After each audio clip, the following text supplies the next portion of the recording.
I'm going to go over these examples at the bottom. So Roman numeral 3 is example problems, and there are 2 example problems on this first page, and then there's going to be 1 on the back side. So we'll do those 3, and then that'll be the end of the notes today, and we're going to do our lab then. Questions before we start that? Okay. So first example question, it says a baseball of mass 0.16 kilograms is moving at 35 meters per second. The question is, what is the momentum of that baseball? This is a very straightforward question. The mass is 0.16 kilograms. V, it's V original, but there's no V final, so it's just velocity, is a positive 35 meters per second. Our unknown is momentum, which is P. So I'm following my guess steps. Those are my givens. My unknown, my equation, states that momentum is equal to the mass times the velocity. It is already in the correct form, so I don't need to rewrite this. I just need to substitute my values in. 0.16 kilograms times 35 meters per second. If you plug that into your calculator, I believe you'll get 5.6. Now, units. It's just kilogram meter per second. Exactly the units that you see there.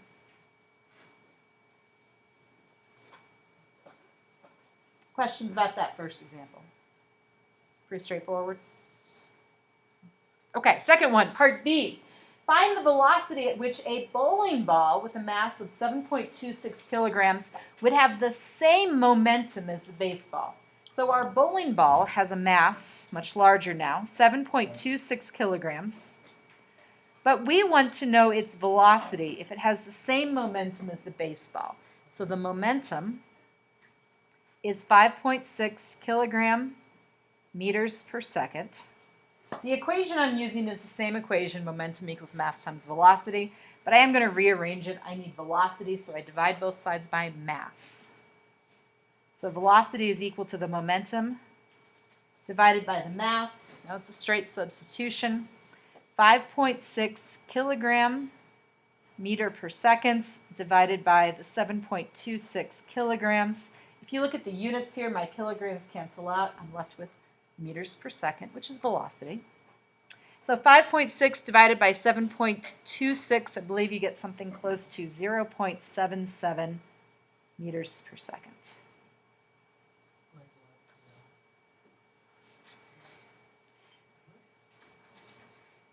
Is it a bad number? What is it, 7.26? Yes, 7.26. If you look at this, they have the same momentum. The bowling ball and the baseball have the same momentum, but one has a much bigger mass, so it has a much smaller velocity, and the one with the small mass has the big velocity. So the momentums are the same, but the quantities inside are really opposite, reversed. Questions about these 2 examples? Okay, so what have we covered? We really covered part A in Roman numeral 1, the momentum equation. Now this last question that we're going to be working on the next page covers this impulse momentum theorem. So it's a bigger idea. So if you flip to the back, it says that we have a 0.144 kilogram baseball that's pitched at a positive 38 meters per second. After it is hit by a bat, it moves horizontally at negative 38 meters per second. So we have the pitcher standing, they're standing on the pitcher's mound. It's sort of a rounded thing, right? And they're pitching the ball forward towards the batter with some V original that is given to us as 38 meters per second. And they've told us that we're starting in a positive direction. So the hitter is standing over home plate, and they're going to hit the ball. They're going to hit it back towards the pitcher with the same speed, but it's in the opposite direction. So V final is negative. It's negative 38 meters per second. And then the last given that they've provided us is that the mass is this 0.144 kilograms. Any questions about our givens? So part A, what impulse did the bat deliver to the ball? We basically have 2 equations for impulse, right? So part A, we know that impulse is force times time. And I also know that impulse is the change in momentum, which is mass times the v final minus v original. Looking at our givens and knowing that our impulses are unknown, which of these two equations, the first one or the second one, would be more appropriate for this problem? Okay, so we're going to go with the second one because that follows our givens. I'm going to substitute in 0.144 kilograms times the quantity. Now you got to be careful. V final minus V original. When you see that these two quantities are the same number, you tend to think it's going to be 0, right? Okay, that's what you think. But because we are subtracting and there's a negative involved, it's actually going to be adding both of these quantities. So let's make sure you see this. V final is a negative 38 meters per second. And I'm subtracting from that V original, which is a positive 38 meters per second. So can you see I'm adding two negative 38s? It's not canceling out. Okay. And so when I put that in my calculator, I should be getting something like negative 10.9. Now let's look at these units. It's a kilogram times a meter divided by a second. What unit did I say impulse was? Did I say it was a kilogram meter per second? No. I said it what? It was a Newton second. Let's take one moment. It's a Newton second. Write it here. What's another unit for a Newton? Kilogram times a meter per second squared, right? Isn't that a Newton? Mass times acceleration. Well, a Newton second, so a Newton kilogram meter per second squared times a second, what cancels? Seconds. And so isn't that a kilogram meter per second? Isn't that the same as a Newton second? Okay, so it doesn't really matter which unit you decide to use. You can call it a Newton second, you can call it a kilogram meter per second. They mean the exact same thing. So because the equation here gave me kilogram meter per second, that's probably what I'm going to go with because it's easier. And up here, if I use this equation, I would get a Newton times a second.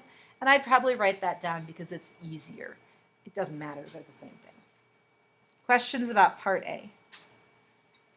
So negative 10.9 kilogram meter per second. So that's the impulse applied to the baseball by the bat. Part B, excuse me. If the bat and the ball were in contact for 0.8 milliseconds, so very small time, what was the average force the bat exerted on the ball? Okay, so we have a new given and a new unknown. They're telling us the time is this very small time, 8 times 10 to the negative 4 seconds, and they are asking us for impulse. What equation am I going to use now? I said that wrong. We're going to ask for force, aren't we? Yes, I agree. It's going to be this equation up here. I'm going to rearrange it so I solve for force. Force is equal to the impulse divided by the time. Impulse is what I found in part A. So negative 10.9 kilogram meters per second divided by the time, which was given to us, 8 times 10 to the negative 4 seconds. It's going to be units kilogram meter per second, which is a kilogram meter per second squared. And so when we plug that in our calculator, it's going to give us a really large force. It's going to be something close to negative 13,625 newtons because it's a kilogram meter per second squared.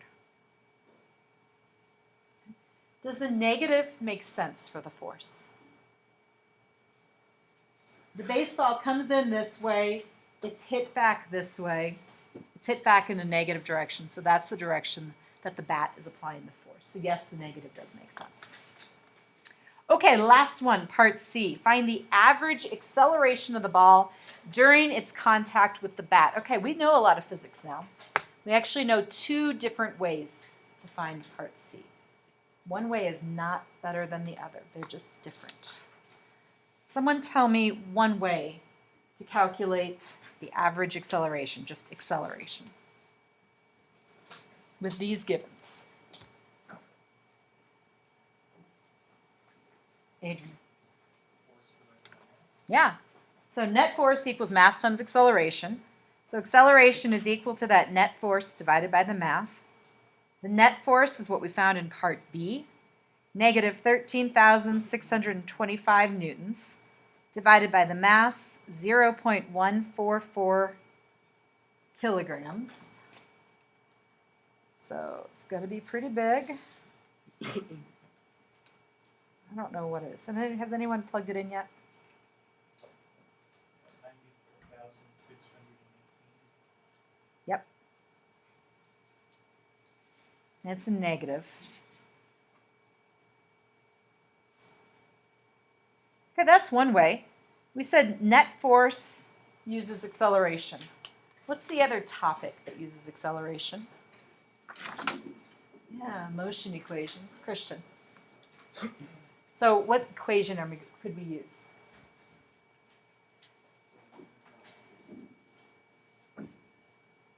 V final, V original, time, and acceleration. Couldn't we say acceleration is the change in velocity over time? So V final minus V original over time. You're going to get something very similar.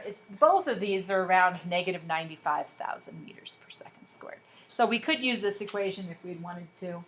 This equation gives us the same answer.